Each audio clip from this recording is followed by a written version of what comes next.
जीवन में दुख तभी तक है जब तक भजन का, साधना का अभाव है। साधना होगी, भक्ति में प्रीति रुचि होगी तो दुख टिकेगा नहीं।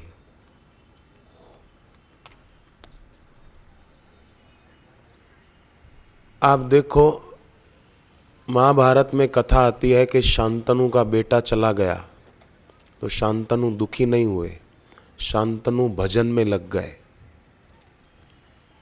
पत्नी भी चली गई थी, बेटा भी चला गया था, तो रोने नहीं लगे हाय रे हाय मेरी पत्नी भी चली गई, मेरा क्या होगा, मेरा बेटा भी चला गया। शांतनु भजन में लग गए और भजन में लग जाने से उनका बेटा अपने आप लौट कर आ गया। तो बेटा जाने का दुख कैसे मिट गया? कि भजन करने से। देवताओं पर दैत्यों ने आक्रमण किया तो देवराज इंद्र अपनी मां अदिति के पास गए कि मां, दैत्यों ने हम पर आक्रमण किया और हम हार गए। तो मां कहती है बेटे धीरज रखो। अपने पति को बात की, पति ने कहा कि साधना करो। तो देव माता अदिति ने 12 दिन तक उपवास किया, 12 दिन तक खाली दूध पे रही, दूध पीती थी और 12 दिन की एक निष्ठा से की हुई साधना से ऐसा चमत्कार हुआ कि साक्षात भगवान प्रकट हो गए। और भगवान ने कहा कि मैं जरूर तुम्हारे यहाँ पुत्र रूप से आऊँगा। इस प्रकार अदिति ने, देव माता अदिति ने तप करके अपने पुत्र इंद्र का दुख दूर कर दिया।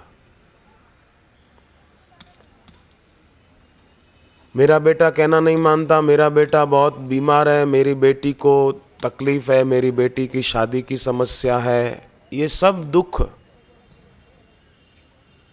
देव माता अदिति की बात याद रखें और भजन में लग जाएं तो अदिति के बेटों का दुख दूर हुआ तो जरूर आपके बेटे बेटी का दुख भी दूर हो सकता है।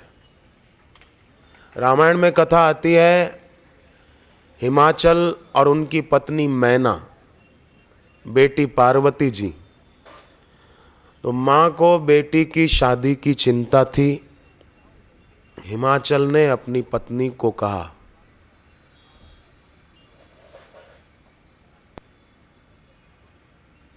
प्रिया सोच परिहरहु सब। पत्नी को कहते हैं प्रिया सोच परिहरहु सब। सोच माने चिंता, परिहरहु माने छोड़ना। प्रिया सोच परिहरहु सब। हे प्रिया तू सारी सोच, सारी चिंता छोड़ दे। सुमिरहु श्री भगवान, तू भगवान का सुमिरन कर, चिंता छोड़ दे। पार्वती निर्मयऊ जही सोई करी कल्याण। जिसने हमारी बेटी का निर्माण किया है वो हमारी बेटी का कल्याण भी करेगा, तू चिंता क्यों करती है? कैसी अच्छी बात है। सुमिरहु श्री भगवान। वहां देव माता अदिति अपने पति के कहने पर भजन में लग गई। 12 दिन उपवास करके जप ध्यान किया, भगवान प्रकट हो गए।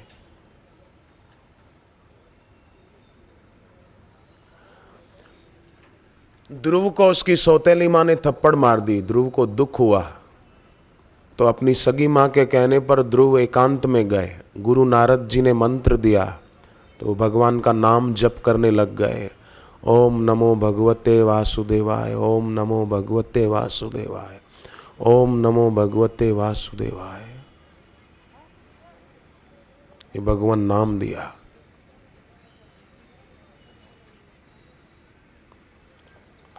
और भगवान प्रकट हो गए और आप जानते हैं ध्रुव का दुख दूर हो गया। द्रौपदी की साड़ी दुशासन खींच रहा था और द्रौपदी ने भगवान नाम पुकारा, भजन किया। इसको उसको नहीं पुकारा, अरे मेरी रक्षा करो मेरी रक्षा करो, पति को नहीं पुकारा, भगवान को पुकारा। धृतराष्ट्र को नहीं पुकारा कि आप देखो आपके बेटे क्या कर रहे हैं, मेरे साथ कैसा जुल्म कर रहे हैं, ऐसा नहीं कहा, भगवान को पुकारा। हाथी को मगरमच्छ पानी में खींच रहा था पांव पकड़ के, तो हाथी ने भगवान को पुकारा, भगवान का नाम सुमिरन किया।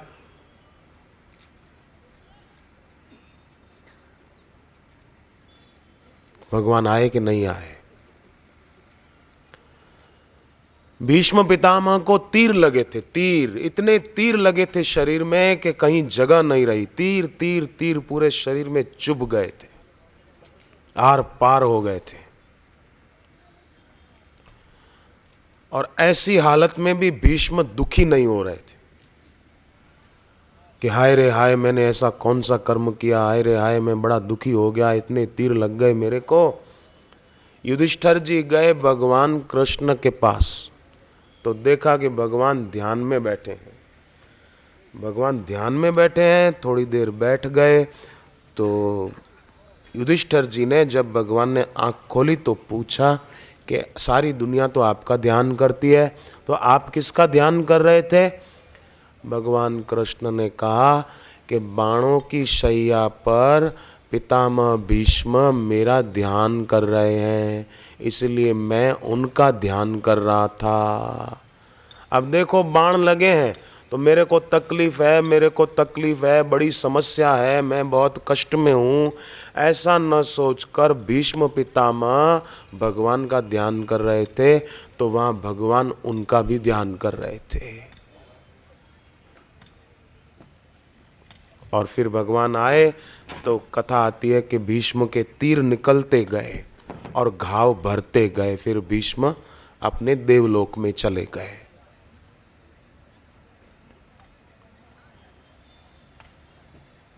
प्रहलाद को कष्ट आए, प्रहलाद को उसके बाप ने समुद्र में फेंकवा दिया और ऊपर बड़े बड़े पहाड़ जैसे पत्थर, बड़े बड़े राक्षसों ने उठा के ऊपर डाल दिए ताकि प्रहलाद ऊपर ना आ जाए, फिर बाहर ना आ जाए। तो विष्णु पुराण में ये कथा आती है कि प्रहलाद भगवान को ऐसा नहीं कहते कि हाय रे हाय, मेरा दुख दूर करो प्रभु। प्रहलाद ने तो देखा कि समय हो गया संध्या का, और उन्होंने भगवान की स्तुति शुरू कर दी।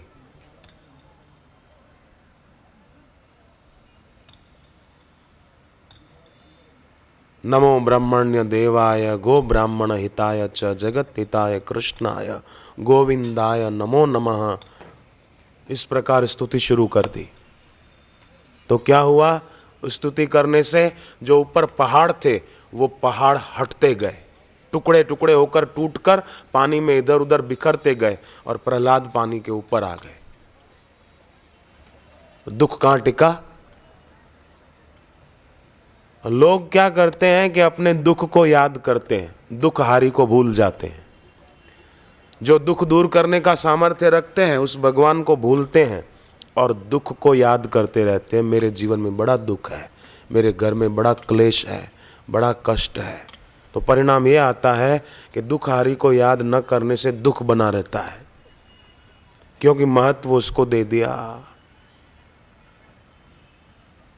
नहीं देना चाहिए।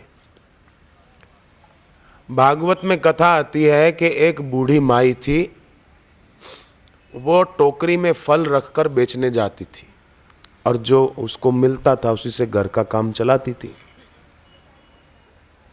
एक दिन वो टोकरी में फल रखकर बेचने के लिए निकली तो उसको कोई मिला ही नहीं खरीदने वाला। तो बूढ़ी माँ बेचारी घूमती घूमती चक्कर काटती काटती, फल ले लो, फल बेचने वाली, कोई खरीदने वाला नहीं मिला। दोपहर हो गई, कुछ खाया पिया नहीं था, तो आखिर थक कर नंद बाबा के घर के सामने पेड़ के नीचे बैठ गई कि अब क्या करूं, कोई खरीदने वाला ग्राहक नहीं मिला, मेरे फल सारे खराब हो जाएंगे। इतने में नंद बाबा के लाल भगवान कृष्ण इशारा करते हैं कि कोई नहीं है तो क्या है, मैं तो हूं ना, मैं आ रहा हूं, तू चिंता न कर। भगवान कृष्ण दौड़े दौड़े आए और कहा कि फल मेरे को दे। तो वो बूढ़ी माँ कहती है बदले में मेरे को क्या दोगे? तो भगवान ने कहा मेरी माँ यशोदा मेरे को खूब मक्खन खिलाती है, दूध पिलाती है, खाना खिलाती है, वो तो मेरे से कभी कुछ नहीं मांगती, और माँ तू मेरे से मांगती है कि बदले में क्या दोगे? तो बोले अब मेरा तो काम ही यही है, मैं तो बेच के गुजारा करती हूँ। तो भगवान ने कहा ठीक है, मैं तेरे लिए अनाज लेकर आता हूँ। तो भगवान दौड़ते दौड़ते गए और अपने नन्हे नन्हे 2 हाथों में जितना अनाज उठा सकते थे उठाकर दौड़ते दौड़ते आए और कहा कि लो ये अनाज ले लो और बदले में मेरे को फल दे दो। वो अनाज लेकर और बूढ़ी माँ ने फल दे दिए। अनाज लेकर आई घर, कुछ दाने थे वो तो भगवान के नन्हे हाथों में आए थे, पर घर जाकर टोकरी से कपड़ा हटाया तो वो अन्न के दाने कीमती रत्नों में बदल गए थे, कीमती कीमती रत्न हो गए थे। तो ये कथाएं हमको संकेत देती है कि कुछ भी हो जाए, जैसे बूढ़ी माँ के फल नहीं बिके तो भगवान ने कहा कोई खरीदने वाला नहीं है तो क्या है, मैं तो हूं ना। ऐसे ही आपके घर में दुकान में मंदी आ जाए ना काम धंधे में, तो निराश नहीं होना। ये बूढ़ी माँ की कथा याद रखना। एक गोपी जा रही थी सिर पे मटकी रखकर दही भरकर, तो भगवान ने कंकड़ मारकर उसकी मटकी तोड़ दी। तो गोपी बोली मैंने तुम्हारा क्या बिगाड़ा था जो मेरी मटकी तोड़ दी, मेरा सारा दही ढोल दिया। तो भगवान ने कहा मैंने भी तेरा क्या बिगाड़ा था जो तू मेरे सामने देखे बिना ही जा रही थी। मैं आया वैकुंठ छोड़कर तुम्हारे लिए और तुम मेरे तरफ ध्यान दिए बिना ही जा रही थी, इसलिए मैंने मटकी तोड़ दी। तो भगवान ने मटकी तोड़ी इसलिए कि गोपी का ध्यान भगवान के तरफ जाए। उसी प्रकार हमारे जीवन में भी कभी सुख सुविधा और संपत्ति रूपी मटकी फूट जाए तो आप दुखी न होकर ये सोचना कि भगवान ने मेरा ध्यान अपनी तरफ खींचने के लिए ऐसी लीला की है, कोई बात नहीं, ये भी गुजर जाएगा। ऐसे में अपना भजन बढ़ाना चाहिए। भजन बढ़ाना सार है, सार। जिसका वजन कम है वो वजन बढ़ाने की बात सोचता है, और जिसका वजन ज्यादा है वो वजन घटाने की बात सोचता है, भजन बढ़ाने की बात सोचते ही नहीं। भजन बढ़ाएं तो वजन अपने आप घटेगा। बेकार की कसरतें करने की झंझट मोल लेने की जरूरत ही नहीं है। आजकल लोग शरीर की सुख सुविधा के लिए जितना ध्यान देते हैं, योगासन करो, कसरत करो, ये करो, सब कुल मिला के शरीर को रुष्ट पुष्ट बनाने के लिए, ईश्वर से कोई लेना देना ही नहीं है। भगवत प्राप्ति से कोई लेना देना ही नहीं है। बस शरीर बढ़िया रखो, शरीर जरूर बढ़िया रखो, अच्छी बात है, परंतु भजन बढ़ाना भी बहुत जरूरी है। अपनी भक्ति बढ़ाना बहुत जरूरी है। भजन बढ़ेगा तो फिर सब ठीक होता जाएगा। काकभूषुंडी जी ने कहा है रामायण में, बिन हरि भजन न जाई कलेशा, बिना भजन के क्लेश जाएंगे नहीं।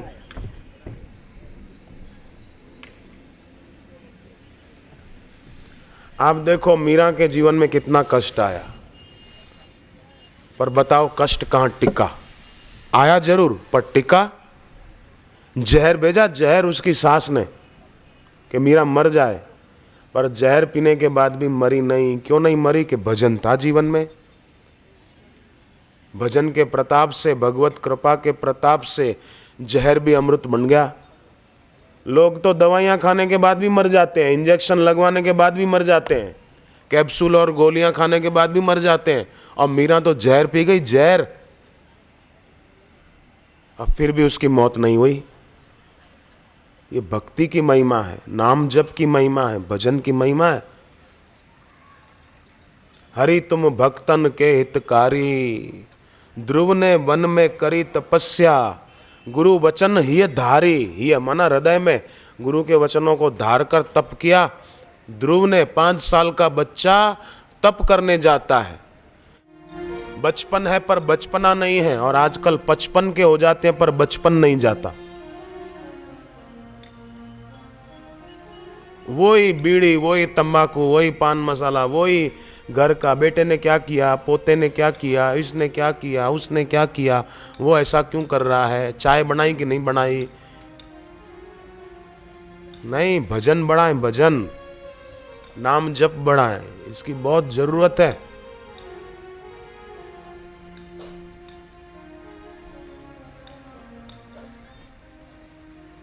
आप एक बात बताओ मेरे को,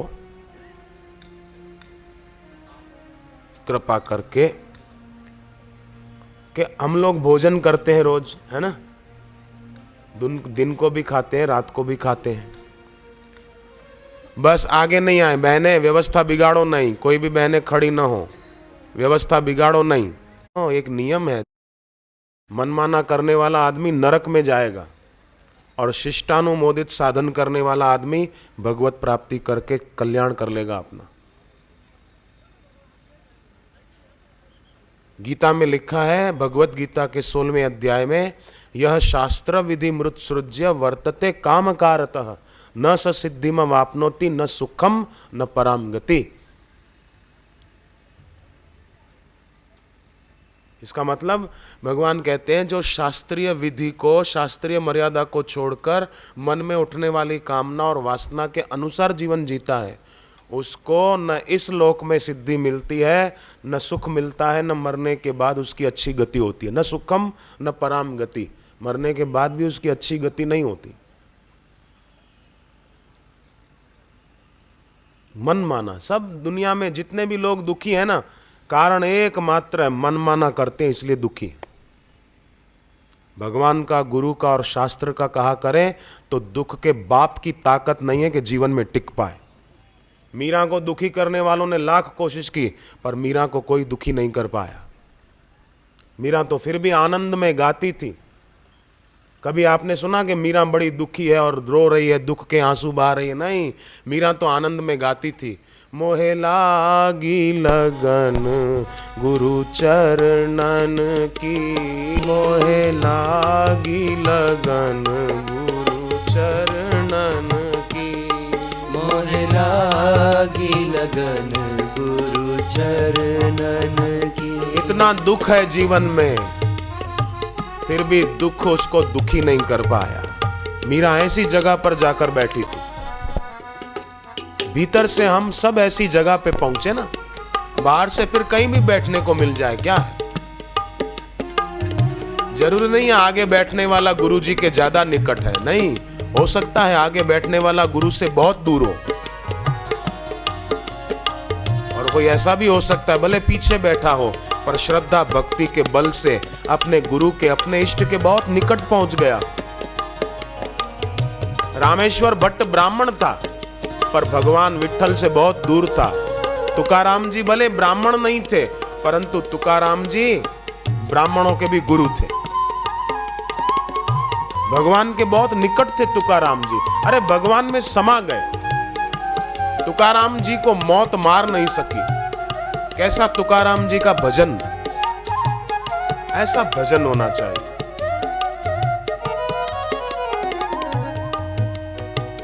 भोगों की अब चाह नहीं है, भोगों की अब चाह नहीं है, भोगों की अब चाह नहीं है, भोगों की अब चाह नहीं है, भोगों की अब चाह नहीं है, भोगों की अब चाह नहीं है। कृपा भई गुरु वचनन की, कृपा भई गुरु वचनन की, मोहे लागी लगन गुरु चरणन की।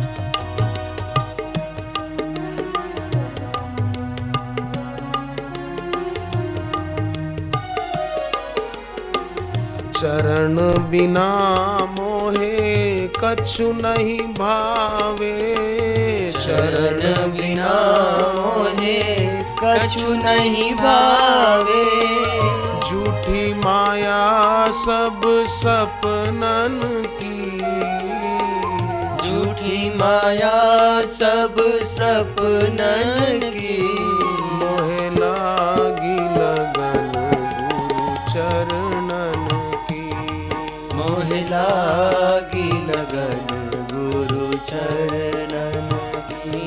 हरि ओम हरि ओम हरि ओम हरि ओम हरि ओम हरि ओम हरि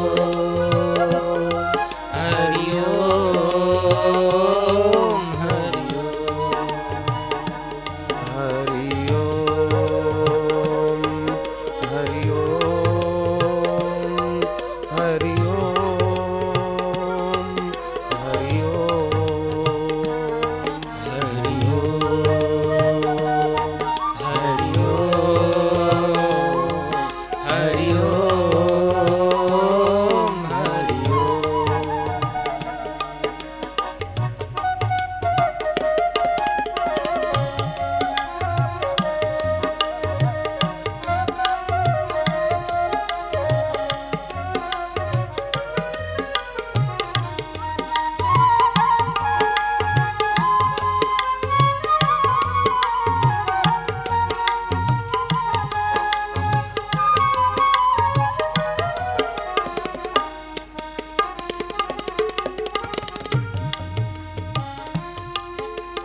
हरि ओम हरि ओम हरि ओम हरि